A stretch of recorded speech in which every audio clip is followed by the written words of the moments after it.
Hey everybody, long time no talk. It's Core here. I'm not doing a diary of a new artist anymore. I think I've covered all those topics except for maybe one. I'm going to do an extra video on commissions. But today is a special episode. I was asked to do a video on packing, how to pack a painting. So this one's going to be fairly quick. So here you go. I have two styles of paintings. I have paintings that have the epoxy really shiny resin coating, and then I have normal acrylic paintings on wood that are sprayed with varnish or some kind of sealer. Now you cannot ship those two paintings in the same fashion. They have to have specific packing materials for both. So I'm going to cover the epoxy resin paintings first. So what I do is I go to fabric stores, Fabricland, here in Canada, whichever kind of fabric store you have in your neighborhood, go there and look for very inexpensive or clearance fleece material. So I have a couple of examples, a little blue puppy, and it's quite thick. I have a Canadian flag one as well. You'll usually find they're probably about $3 a yard. So I get about 10 yards, which will last me several months.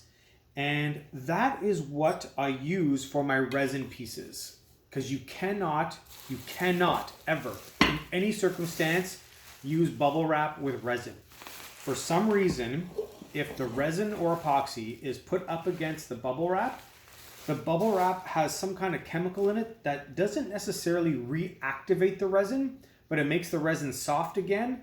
And when you unpack it, you'll have little bubble indents all over your resin piece. Okay, so bubble wrap against resin, 100%, you're never going to do it. Avoid it at all costs. But what you can do is take your fleece and wrap your resin piece, fleece right onto the resin, and wrap that, and then there you go. Now, I still don't recommend putting bubble wrap on top of that, because the pressure, I don't know how it's going to react through this, but there might be a chance that the pressure would leave indents on your piece. So when it comes to a resin piece, I just use fabric. I'll probably do 2 layers on the top. There's really no need to wrap the back. So normally what happens is I will wrap the front. I'll cut this, by the way, to size. And I'll wrap the front 2 times.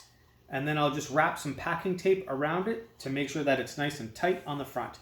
But the front will have 2 layers of this fabric on the top. After that, no matter what you put on it, paper or packing little popcorn pieces inside your packaging, it won't really damage that. Okay, so that is for resin. And if you are putting that in your box, or you have a box you've bought or either made yourself, you can put the bubble wrap on the side to make your package really, really tight, because that's the key when you're shipping. Is you want the smallest box that you can fit your painting in. So cram that sucker in there and use the packing wrap or packing material or even maybe more fabric to push that painting nice and tight on your package, all right? On your cardboard. All right, so get that packing bubble wrap away. For acrylic paintings, so I have a big one here that I'm about to ship out. Now this doesn't necessarily need the fabric, so you don't need to waste your fabric for that, but I do. I really like protecting the front face of my paintings, so I will never use bubble wrap flat up against any painting I do, ever. So what I will do is I will take a piece of my felt or my fleece and I'll cut it to shape of that acrylic piece, just a little bit of the border, and I'll packing tape right around the painting with the fleece on the top. Then what I will do, if I don't have any bubble wrap, I will put another piece of cardboard on top of the painting and then put the painting in the box. So I have the fleece, a layer of cardboard, and then the box. So that just gives it a little bit extra layer of protection. If I do have bubble wrap, I don't have to worry about the bubble wrap hurting the top of the painting because it's just acrylic, there's no resin. So I can put the fleece down, take the bubble wrap, and put it right over the piece.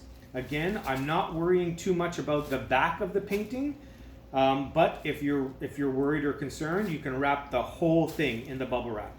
But keep in mind, the larger the box, the more expensive it is. So your goal is to keep your box size as small as possible. Okay, that's what's going to cause, or that's what's going to give you the best prices when you go to a shipper.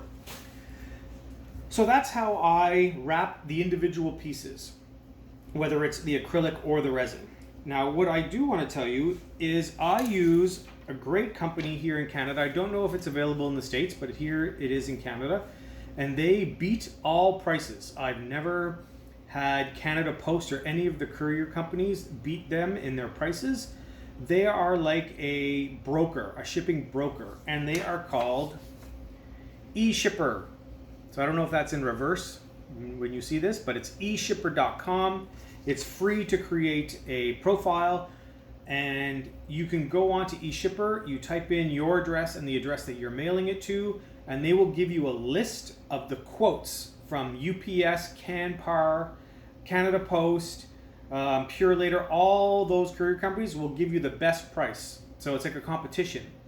And then you pick the one that you want, you arrange a delivery, and they will come to your house and pick it up right from your home. What else is great about that is it gives you an area when you're filling out all the information to enter the size and dimensions and the weight of your piece, so you can find out exactly what it's going to be in a ballpark.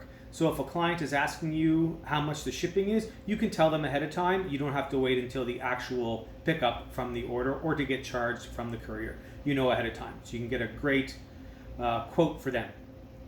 The next thing I want to tell you is if you are sending someone a resin painting, I'm assuming it's of a larger scale and you've made a lot of money. So I'm hoping that you're making a lot of money on your resin pieces. Go to the dollar store and buy a microfiber cloth. I think they're 2 for $1.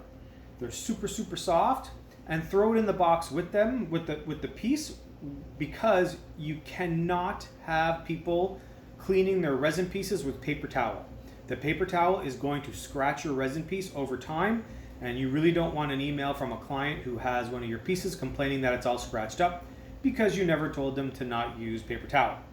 So do yourself a favor and go and get a couple of microfiber cloths from the dollar store, throw it inside with a cute little note, and I always recommend sending a thank you note to everyone who's buying a painting of yours. Write down a couple lines. Thank you for your support. It's appreciated. Please included a microfiber cloth. Use it for the resin pieces exclusively. Blah, blah, blah. There you go. It's a nice little touch.